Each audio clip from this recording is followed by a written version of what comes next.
Semaine 5, jour 3. Bonjour et bienvenue à Dieu au quotidien, notre série d'études méditatives sur la lettre de Jacques. Aujourd'hui, nous en sommes au 3e jour de notre étude du 5e chapitre. Hier, nous avons examiné ensemble la nécessité de cultiver la patience en nous rappelant cette vérité divine qui affirme que Jésus revient bientôt pour juger le monde et qu'il est bienveillant. Cela ne signifie pas que le jour du Seigneur ne puisse pas arriver avant la fin de notre vie terrestre. Cela signifie plutôt que cette promesse de Dieu n'est pas terrestre, mais éternelle. Cette vie est courte par définition. Dieu nous appelle à attendre avec patience et force en lui faisant entièrement confiance, quelles que soient nos circonstances. Il veut nous aider à être patients au quotidien. Nous avons également parlé de la patience dans la manière dont nous nous adressons aux autres. En fait, nous apprenons la patience par l'exemple. Nous avons vu hier comment Jacques donne à ses lecteurs l'exemple du cultivateur, qui attend activement la moisson avec une grande patience. Un exemple qu'il faut suivre. Dieu est souverain. Nous n'avons pas le contrôle absolu sur ce que nous entreprenons. Jacques nous donne un deuxième exemple au verset 10, celui des prophètes de l'Ancien Testament. Nous lisons ceci au verset 10 de notre chapitre. « Mes frères et sœurs, prenez pour modèle de patience dans la souffrance les prophètes qui ont parlé au nom du Seigneur. » Les prophètes transmettaient les messages de Dieu qui contenaient souvent des avertissements concernant son jugement à venir. De nombreuses années et des siècles pouvaient s'écouler sans que ces avertissements ne se réalisent, et les prophètes subissaient souvent de grandes persécutions en attendant que Dieu tienne sa promesse, mais ils ont tous fait preuve d'une patience inébranlable. Nous devons les prendre pour exemple. Parmi ces prophètes se trouve Jérémie, un exemple de patience face au mauvais traitement qu'il a subi. Il a été frappé, jeté en prison, on l'a descendu dans une citerne au fond remplie de boue. Pourtant, il a persévéré dans son ministère prophétique en restant fidèle aux paroles que Dieu lui avait demandé de prononcer, sachant qu'il serait persécuté. Jacques invite ses lecteurs impatients à puiser dans les Écritures la force de rester fidèle dans l'adversité. Bien que Dieu ait honoré et aimé les prophètes qui le servaient, il ne leur a pas été épargné les afflictions. Au contraire, ils ont été calomniés, injuriés, persécutés et plusieurs mis à mort par leurs opposants. Ils ont été nombreux à résister, à être patients. C'est pourquoi s'ils ont subi de telles épreuves, il n'y a pas de honte à ce que nous subissions les mêmes. Ces hommes sont restés patients dans la souffrance, insiste Jacques, confiant que Dieu les soutiendrait jusqu'à ce que la promesse se réalise sans qu'ils la voient accomplie ou que la souffrance prenne fin. Nous devrions faire de même. Jacques reprend ici l'enseignement de Jésus dans son sermon sur la montagne. En effet, nous lisons ces paroles dans l'Évangile selon Matthieu, au chapitre 5, versets 11 et 12. « Heureux serez-vous lorsqu'on vous insultera, qu'on vous persécutera, et qu'on dira faussement de vous toutes sortes de mal à cause de moi. Réjouissez-vous et soyez dans l'allégresse, parce que votre récompense sera grande au ciel. En effet, c'est ainsi qu'on a persécuté les prophètes qui vous ont précédés. » Pour Jésus, les insultes et la méchanceté font partie de la persécution. Nous ne pouvons pas limiter notre conception de la persécution à la seule opposition physique ou à la torture. Les disciples de Jésus sont persécutés pour la justice, et ils sont persécutés pour Jésus. Cela montre que Jésus attend d'eux qu'ils vivent une vie juste, à son exemple et en son honneur. Ces paroles de Jésus ont rapidement trouvé un écho auprès de ses disciples. Les premiers chrétiens ont entendu de nombreux ennemis proférer des calomnies à leur encontre au nom de Jésus. On les accusait de cannibalisme, en raison d'une interprétation grossière et délibérée de la scène. On les accusait d'immoralité, en raison d'une interprétation grossière et délibérée de l'agape hebdomadaire et de leurs réunions privées. On les accusait de fanatisme révolutionnaire, car ils croyaient au retour de Jésus et à la fin des temps. On les accusait encore de diviser des familles, car la conversion d'un conjoint ou d'un parent au christianisme entraînait souvent des changements et des divisions au sein de la famille. On les accusait enfin de trahison, car ils refusaient d'honorer les dieux romains et de participer au culte de l'empereur. Les premiers chrétiens suivaient l'exemple des prophètes.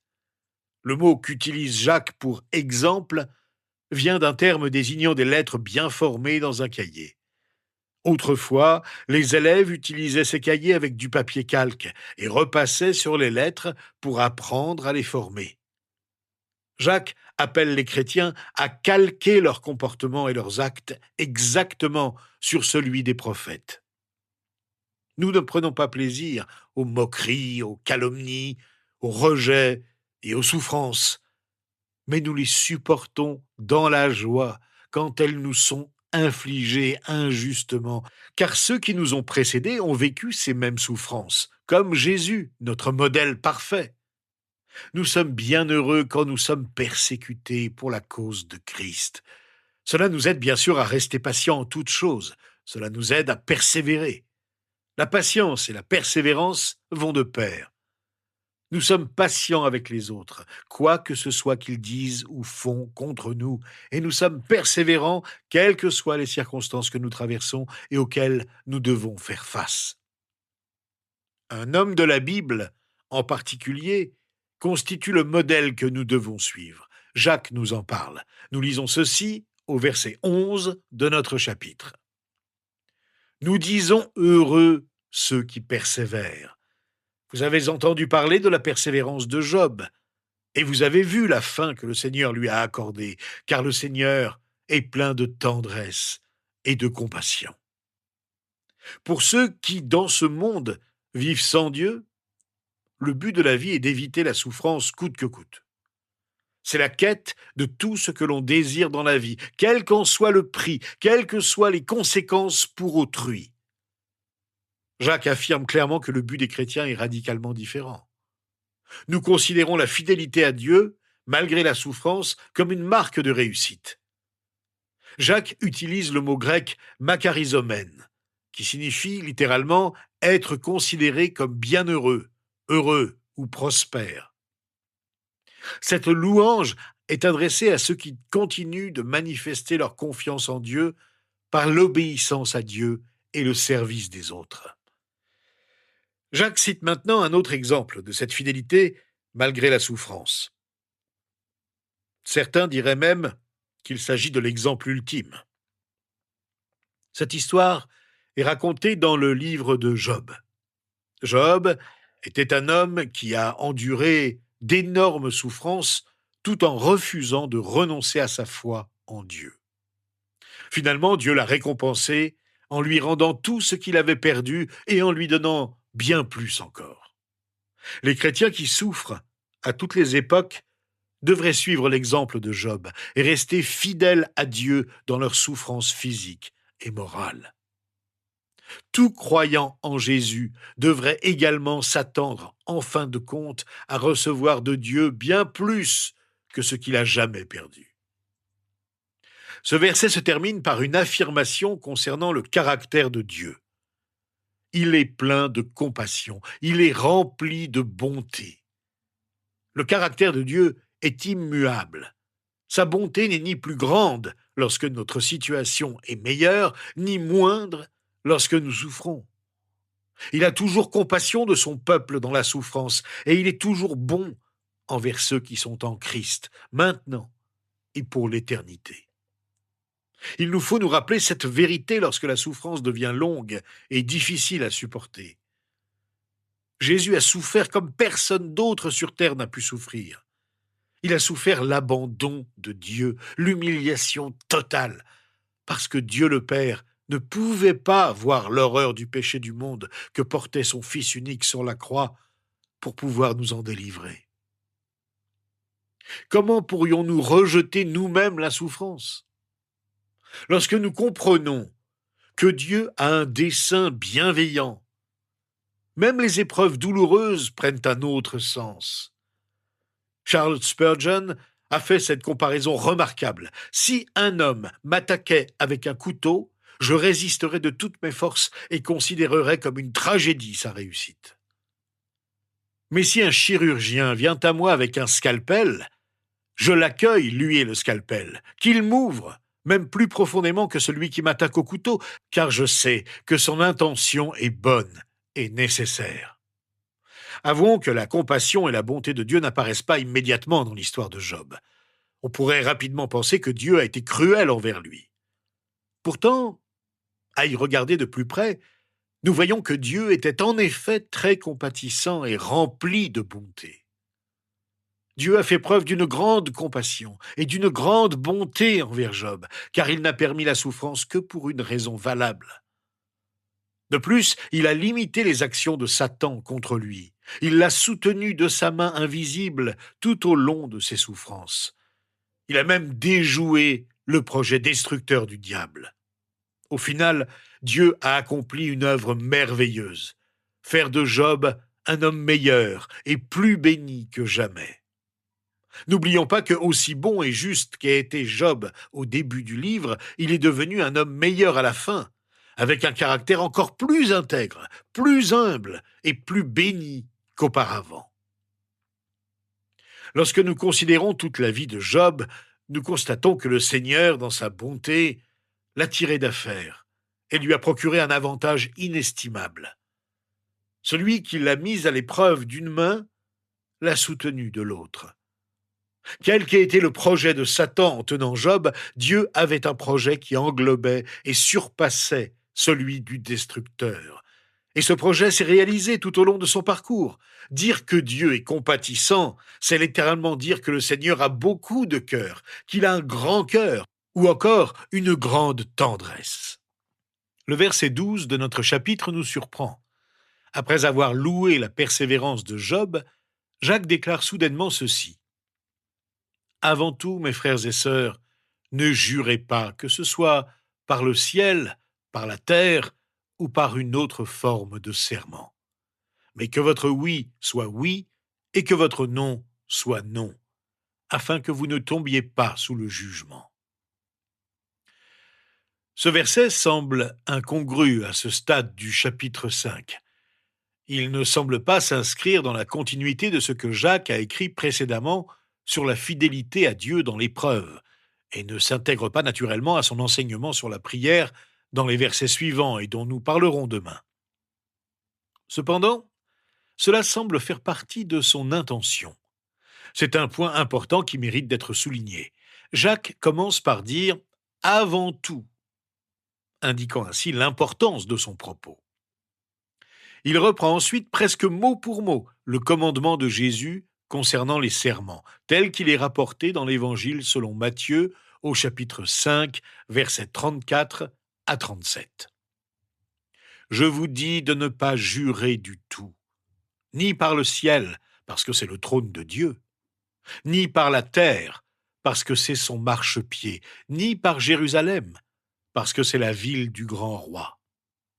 Ne jure pas non plus par ta tête, car tu ne peux pas rendre blanc ou noir un seul cheveu. Que votre parole soit oui pour oui, non pour non. Ce qu'on y ajoute vient du mal. Lorsque Jacques écrit qu'il ne faut pas jurer, il ne s'agit pas d'employer un langage grossier. Il ne s'agit pas non plus nécessairement d'utiliser le nom de Dieu comme une injure. Jacques fait référence à une pratique apparemment courante à cette époque. Prêter serment pour convaincre quelqu'un de sa sincérité ou de sa volonté de tenir une promesse. On pourrait être tenté de dire à quelqu'un « Je jure sur la Bible que je ne mens pas » ou « Je jure sur la tombe de ma mère que je vous paierai jeudi prochain ». Jésus a interdit aux chrétiens de parler ainsi. Et Jacques a confirmé cet enseignement. Il semble que le problème réside dans l'honnêteté. La sincérité devrait être la norme absolue pour ceux qui ont foi en Christ. Un simple oui ou non devrait être sans appel, car le mensonge n'est jamais une option pour nous. Si un serment est nécessaire pour convaincre quelqu'un de notre honnêteté ou de notre fidélité, cela laisse supposer que nous ne sommes pas réputés pour dire la vérité en d'autres circonstances. Il est probable que prêter serment soit devenu un moyen de manipuler les gens, ou de se ménager une porte de sortie pour se soustraire à certains contrats. Jacques est catégorique. Pour ceux qui sont en Christ, la malhonnêteté, quelles que soient nos bonnes intentions, est inconcevable. Aucun serment n'est requis. Certains chrétiens ont interprété ce commandement comme leur interdisant de prêter serment dans un cadre légal, comme devant les tribunaux ou dans l'armée, mais la plupart des croyants le considèrent uniquement comme une limite au serment personnel, en particulier ceux utilisés à des fins de tromperie ou de manipulation.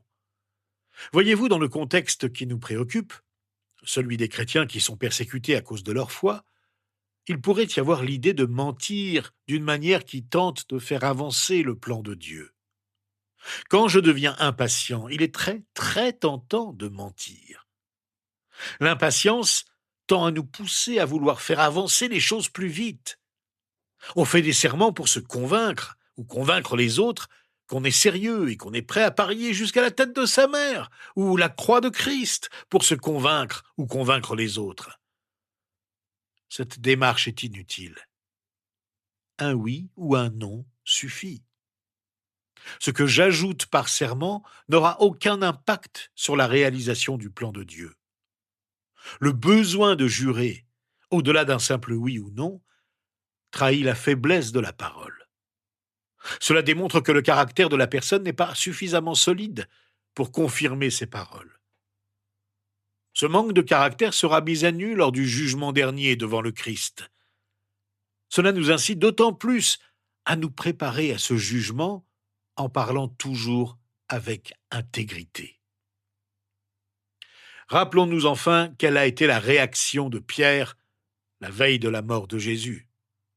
Quand plusieurs personnes l'ont reconnu comme un disciple de Jésus, celui qui avait dit qu'il était prêt à mourir pour lui, a pourtant juré, rempli de colère et agacé, qu'il ne connaissait pas son maître. Dans l'excitation ou l'irritation, nous sommes vite tentés de mentir, de jurer, d'injurier violemment et de blasphémer. Face au danger et à la mort, on peut réagir contre sa propre volonté et dire le contraire de ce que l'on pense sans se douter de notre mensonge. Tout cela pour se protéger en vain du danger imminent. Il ne doit pas en être ainsi, nous demande Jacques. Le rappel de Jacques ici ne pouvait pas être mieux placé. Prions donc ensemble notre Dieu. Seigneur notre Dieu et notre Père, toi qui es si bon et si compatissant, nous venons humblement vers toi pour te demander de nous aider non seulement à devenir de plus en plus patients, mais aussi de plus en plus persévérants. Merci pour l'exemple des nombreux prophètes qui t'ont obéi sans jamais compromettre le message qu'ils devaient annoncer de ta part, qui étaient prêts à dire la vérité, même s'ils savaient que cela leur en coûterait beaucoup. Permets que nous soyons de même intègres dans nos paroles comme dans notre comportement. Nous voulons nous préparer à ton retour sans crainte, sachant que tu pardonnes nos fautes et nous aides à progresser dans la foi et la vérité. C'est au nom de Jésus que nous le confessons de tout notre cœur. Amen.